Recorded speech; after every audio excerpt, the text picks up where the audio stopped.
Hi, welcome to 5 on Fridays with Healthy Columbus. My name is Ashley Harris. I am the dietitian working with Healthy Columbus and wanted to come today to talk to you about rebooting your kitchen for the new year. I think we talk a lot about New Year's and new me, new year, and New Year's resolutions. And oftentimes we don't think about things like getting our kitchen rebooted. That could set us up for a lot of success with not only our healthy eating goals, but just kind of streamlining our nutrition, keeping things clean and organized for the start of the year. And it's actually really simple. So I'm going to walk you through a couple steps today. One of getting your pantry kind of rebooted, and then also for your fridge and your freezer. And again, the reason that we want to do this, right?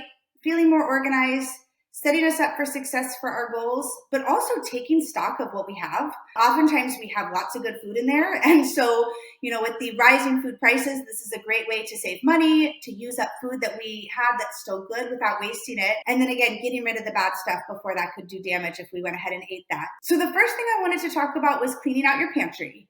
And I get asked often, do I have to have like a pantry room? Not at all. When I'm talking pantry, I'm talking food that is stored not in your refrigerator or freezer. So whether it's in cupboards or you actually have a pantry or, baking supplies or spices or oils or those types of things. And the first step that you want to do when you want to clean this out is, first of all, get it all out. Get all the food out where you can see it. I like to set it on my counter. And then look at the expiration dates. Anything that's bad, pitch it.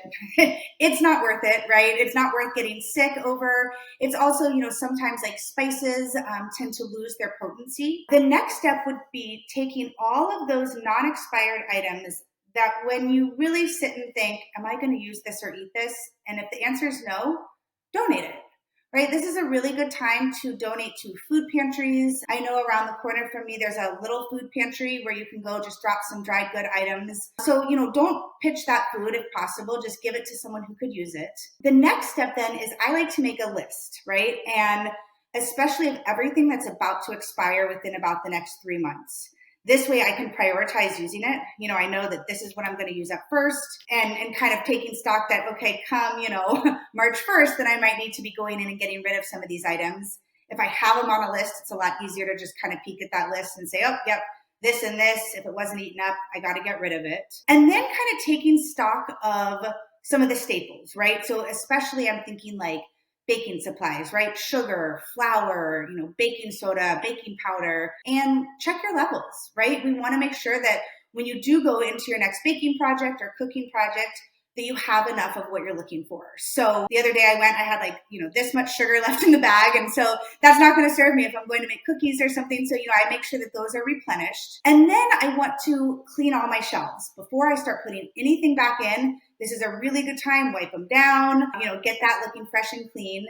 And then I go ahead and restock my items. And when I restock, I go from back to front in terms of what expires first. So the stuff that's going to expire first, I pop that in the front.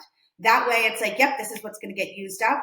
I also like to do it, in order. So, okay, I have kidney beans. I have 4 cans of those. Boom, those are in a row, not just like a whole bunch of beans in the back that I'm kind of sifting through. And that's pretty much it with that, right? It's pretty simple. Again, take stock, get rid of stuff that's expired, donate stuff you're not going to use, go ahead and make a list of the stuff that you want to use up first, clean it, and then get it organized. When it comes to our refrigerators and our freezers, it's kind of the same concept, right? First, throw out any stuff that's not good, right? And my rule of thumb, and I can't stress this enough, when in doubt, throw it out. If it doesn't have a date on there, if it's freezer burned, if it's just kind of questionable, go ahead and get rid of it. I'll speak on this again at the end, but I am going to include a link in the description for this video, a table to the FDA that just gives timetables, right? For how long does stuff last in your refrigerator or freezer? Because it's going to be different for different foods. This is also a really good time to stress the importance of labeling your food when you do put it in the refrigerator or especially the freezer, right? The other day I made up chili. There was no way I was going to eat it all. Even though in my mind, I'm like, oh yeah, I know I just made it. I'll use it up in time. You forget. So I have it labeled, it's my meat and bean chili. It was made on this date. So when I do go either pull it out to use it or go do a freezer clean out, I know what I'm working with.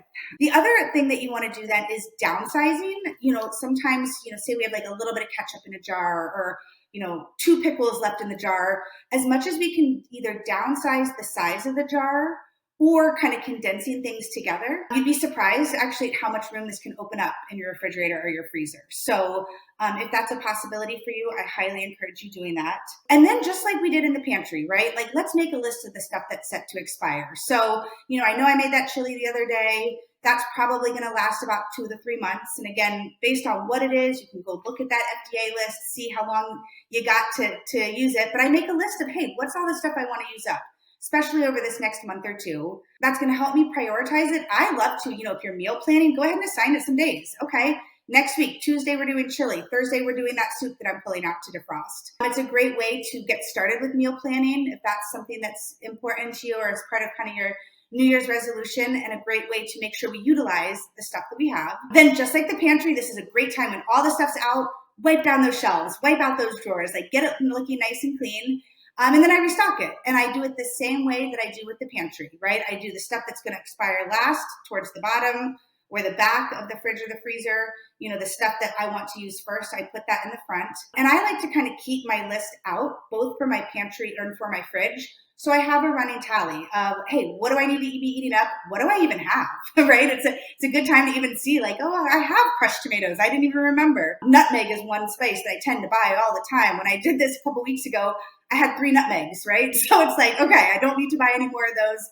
I'm aware of it. It's written down on a list. And that's pretty much it. This is something that you could do periodically. I like to do it a couple times a year, but I think that starting off the year fresh with like a fresh, clean pantry and fridge and freezer is essential. And then, like I mentioned earlier, if you have questions, different foods are going to last different amounts of time, whether it be in the refrigerator or the freezer. The FDA has a great website. We will include the link that you can just go look it up, right? Okay, I've got, for example, if I'm looking, I've got a soup, right? Vegetable or meat added soup, which I've got a few of there, 2 to 3 months, right? If we're looking at like frozen, cooked meat, that's going to be a different time than like raw meat. So all those differences will be on there. But otherwise, if people have questions, I am here to answer those. You can reach me at nutritionist@columbus.gov. I'm also here to set up if you want to talk meal planning headed into the new year or talk other nutrition questions or goals, feel free to reach out.